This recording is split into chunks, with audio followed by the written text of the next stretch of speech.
ನಮಸ್ಕಾರ ಸ್ನೇಹಿತರೆ, ಗೃಹಲಕ್ಷ್ಮಿಯ 25ನೇ ಕಂತಿನ ಹಣ ಈಗಾಗಲೇ ಬಿಡುಗಡೆ ಆಗಿದೆಯಾ? ಆಗಿದ್ರೆ ಯಾವ ಯಾವ ಜಿಲ್ಲೆಗಳಿಗೆ ಬಂದಿದೆ? ಇದ್ರ ಜೊತೆಯಲ್ಲಿ ಯಾಕೆ ಕೆಲವು ಗೃಹಲಕ್ಷ್ಮಿಯರಿಗೆ 4,000 ರೂಪಾಯಿ ದುಡ್ಡು ಬರ್ತಾ ಇದೆ?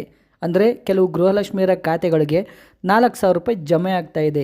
ಯಾಕೆ 4,000 ರೂಪಾಯಿ ಜಮೆ ಆಗ್ತಾ ಇದೆ ಅಂತ ನಾವು ಈ ವಿಡಿಯೋದಲ್ಲಿ ತಿಳಿಸ್ಕೊಡ್ತಾ ಇದ್ದೀವಿ ಸ್ನೇಹಿತರೆ. ಯಾರೆಲ್ಲ ಫಸ್ಟ್ ಟೈಮು ನಮ್ಮ ವಿಡಿಯೋ ನೋಡ್ತಾ ಇದ್ದೀರಾ, ದಯವಿಟ್ಟು ಸಬ್ಸ್ಕ್ರೈಬ್ ಮಾಡ್ಕೊಂಡು ನೋಡಿ. TV2 ನ್ಯೂಸ್ ನಿತ್ಯ ನಿರಂತರ ನಿಮ್ಮೊಂದಿಗಿರುತ್ತದೆ. ಸ್ನೇಹಿತರೆ ನೋಡಿ, ಫೆಬ್ರವರಿ ಹಾಗೂ ಮಾರ್ಚ್ ತಿಂಗಳ ಕಂತಿನ ಹಣ ಏನಾಯಿತು? ಇಲ್ಲಿವರೆಗೂ ಬಿಡುಗಡೆ ಆಯ್ತಾ ಅಥವಾ ಯಾವಾಗ ಬಿಡುಗಡೆ ಆಗ್ತಾ ಇದೆ? ಅದ್ರ ಸ್ಟೇಟಸ್ ಏನು? ಖಂಡಿತ ನಾವು ನಿಮಗೆ ತಿಳಿಸ್ಕೊಡ್ತಾ ಇದ್ದೀವಿ. ಸ್ನೇಹಿತರೆ, ನಿಮ್ಗೆಲ್ರಿಗೂ ಗೊತ್ತು, ಈಗಾಗಲೇ ಗೃಹಲಕ್ಷ್ಮಿಯ 24ನೇ ಕಂತಿನ ಹಣ ಹೆಚ್ಚು ಕಮ್ಮಿ ಒಂದು 85% ಜನರಿಗೆ ಜಮೆ ಆಗಿದೆ.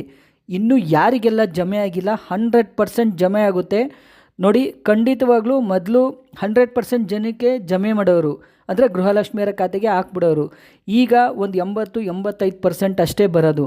ನಿಮಗೆ ನೆಕ್ಸ್ಟು ಗೃಹಲಕ್ಷ್ಮಿಯ 25ನೇ ಕಂತಿನ ಹಣ ಬಿಡುಗಡೆ ಆಗುತ್ತಲ್ಲ, ಆಗ 24-25 ಎರಡು ಒಟ್ಟಿಗೆ 4,000 ರೂಪಾಯಿ ಸಿಗುತ್ತೆ. ಸ್ನೇಹಿತರೆ, ಹಾಗಂತ ನೀವು ತಲೆ ಕೆಡಿಸ್ಕೊಳ್ಳೋಕೆ ಹೋಗಬೇಡಿ. ಸುಮ್ಮನೆ ಪೋಸ್ಟ್ ಆಫೀಸ್ಗೆ ಆಗಲಿ ನಿಮ್ಮ ಖಾತೆಗಳಿಗೆ ಅಂದರೆ ಬ್ಯಾಂಕ್ಗೆ ಹೋಗಿ ಚೆಕ್ ಮಾಡ್ಸೋಕೆ ಹೋಗಬೇಡಿ. ಖಂಡಿತವಾಗ್ಲೂ ನಿಮ್ಮ ಅಕೌಂಟ್ಗೆ ಜಮೆ ಆಗೇ ಆಗುತ್ತೆ.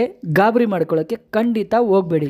ಇನ್ನು ಸ್ನೇಹಿತರೆ ನೋಡಿ, ಯೂಟ್ಯೂಬಲ್ಲಿ ನೀವು ಹುಡುಕಿದ್ರೆ ಗೃಹಲಕ್ಷ್ಮಿಯ 25ನೇ ಕಂತಿನ ಹಣ ಯಾವಾಗ ಬಿಡುಗಡೆ ಆಗುತ್ತೆ ಅಂತ ನೋಡಿ, ಕೆಲವ್ರು ಹೇಳ್ತಾರೆ ನೋಡಿ ಈಗಾಗಲೇ ಬಿಡುಗಡೆ ಆಗಿಬಿಟ್ಟಿದೆ, ಇಂದು ಸಂಜೆ, ಇಂದು ಬೆಳಗ್ಗೆ.